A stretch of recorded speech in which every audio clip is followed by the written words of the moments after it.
আমার কর্ম ছিল সংসারে কাজকর্ম করা। তারপরে আমি অফিসের ক্যান্টিন চালাতাম।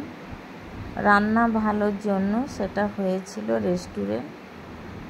আমি ওটা চালিয়েছি 10 বছর। তারপরে আমার খুব শরীর খারাপ হয়।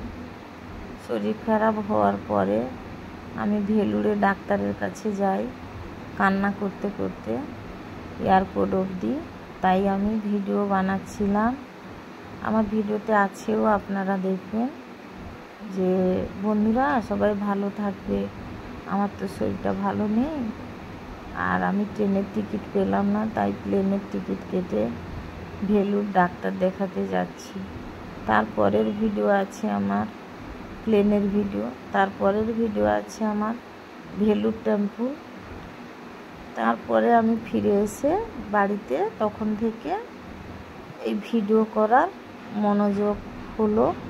আর ভিডিও করে দেখলাম যে আমি অনেকটা সুস্থ আছি আর ভালো লেগেছে। প্রথম কথা, রোগের ওষুধ হচ্ছে ভালো লাগা।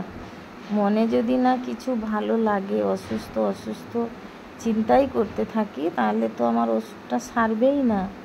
আর হ্যাঁ, আমি মেনে নিয়েছি আমার বয়স হয়েছে 50 বছর, হয়তো সারবে না, কিন্তু যতটা ভালো থাকা যায় তার জন্য আমি ভিডিওটা করি।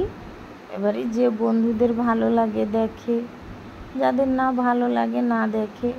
তার মধ্যে আমি কোনো গান শিখিনি, এমনি মনে হয় যেটা সেটাই আমি গান করি।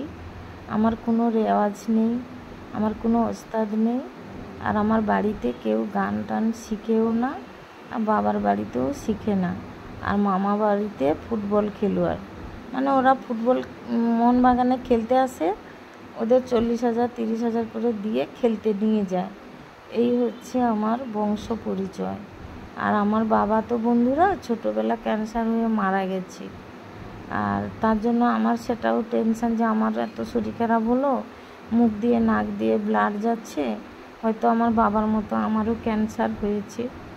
কিন্তু ওখানে গিয়ে ডাক্তার যখন চেক করলো, বললো যে তোমার সাইনাস ঘা।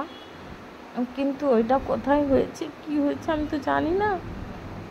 তো তখন থেকে ভাবলাম যে আমি ওইগুলো ভাবলে তো হবে না, আমি ভিডিও করলে যদি মনটা ভালো থাকে, তাই আমি ভিডিও করি। আমাকে কমেন্ট করে কিছু লাভ হবে না, আমার তো অসুখ হয়ে মাথারও ঠিক নেই।